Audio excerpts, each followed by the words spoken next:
Во Штип дефинитивно аеродром нема да има, зашто нема услови за изградба, истакна премиерот Зоран Заев. Поради ова владата донесе одлука да не се гради карго аеродромот, чија изградба беше планирана во близина на селата Мустафино и Врсаково. Не постои услови за карго аеродром ни во Штип, ни во Струмица.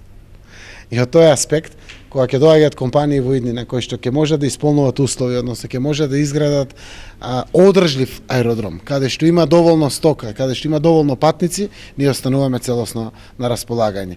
Дали ќе е тоа Штип, дали ќе е Струмица, дали ќе е Битола или некој друг од краиштата, експертите ќе потврдат токму за таа работа. За изградбата на карго аеродромот во Штип беа предвидени околу 40 милиони евра. Откако неговата изградба пропадна, Штип ќе има делумна утеха. Парите кои што ги алоциравме за изградба на канализации, водоводи, детски градинки, училишта, спортски сали или слично, секако соодветно ќе бидат надоградени према Штип, заради тоа што знаат граѓаните дека тие пари беа насочени за аеродромот овде во Штип. Инаку плодното земјоделско земјиште ќе биде дадено на земјоделците по оглас кој ќе го распише Министерството за земјоделство, шумарство и водостопанство.